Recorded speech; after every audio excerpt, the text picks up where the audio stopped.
ഇപ്പോൾ ഇതാ ബിനോയ് ശങ്കർ, അദ്ദേഹം Platform7.in സാരഥിയും ഒപ്പം റെയിൽ ഫാനുമാണ്. ഇപ്പോൾ ശ്രീ ബിനോയ്, ചാക്കുണ്ണി ഉൾപ്പെടെയുള്ളവർ പറഞ്ഞത് താങ്കളും ശ്രദ്ധിച്ചിട്ടുണ്ടാകും. അതോടൊപ്പം തന്നെ ചേർത്ത് വെക്കേണ്ടത്, ഇപ്പോൾ വന്ദേ ഭാരത് പോലെയുള്ള സർവീസുകളൊക്കെ രാജ്യത്ത് ആരംഭിച്ചപ്പോൾ ഏറ്റവും അധികം ലാഭത്തിലോടുന്നത് കേരളത്തിലൂടെയാണ് എന്നതാണ്. 100% മുകളിൽ ആണ് ആളുകൾ ബുക്ക് ചെയ്യുന്നത്. സീറ്റിംഗ് കപ്പാസിറ്റിയേക്കാൾ കൂടുതൽ ആവശ്യക്കാർ ഉണ്ട് വന്ദേ ഭാരതിന് എന്നതൊക്കെ നേരത്തെ വലിയ തോതിൽ വാർത്തകളിൽ ഇടം പിടിച്ചതാണ്.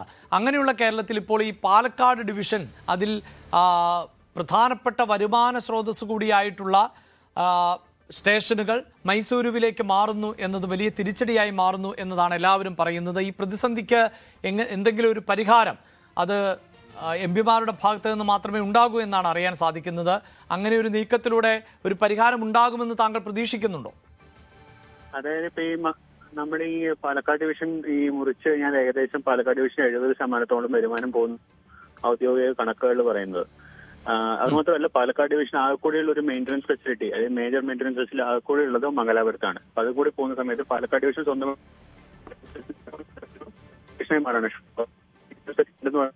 പാസഞ്ചർ ട്രെയിനുകൾ മാത്രം മെയിൻറ്റെയിൻ ചെയ്യാൻ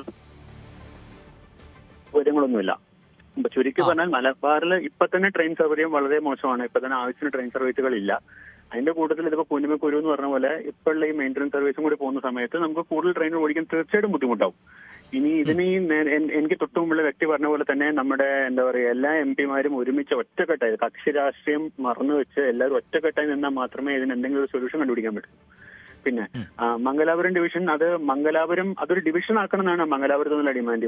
ഇപ്പൊ ഒരു മൈസൂർ ഡിവിഷനിലേക്കാണ് മേർജ് ചെയ്തിരിക്കുന്നത്. അതൊരു ഡിവിഷനാക്കി മാറ്റണമെന്നാണ് മംഗലാപുരത്തുകാരുടെ ഏറെക്കാലമായിട്ടുള്ള ഡിമാൻഡ്. അപ്പൊ അവരും ഇതിൽ നിന്ന് പുറകോട്ട് പോകുന്ന ലക്ഷ്യമൊന്നും തോന്നുന്നില്ല. നമ്മൾ ഇത്രയും കാലം കേരളത്തിനുള്ളിൽ നമ്മളൊരു മെയിൻ്റനൻസ് ഫെസിലിറ്റി ഡെവലപ്പ് ചെയ്യാൻ ഒരു നടപടി നമ്മുടെ ഭാഗത്തൊന്നും ഉണ്ടായിട്ടില്ല.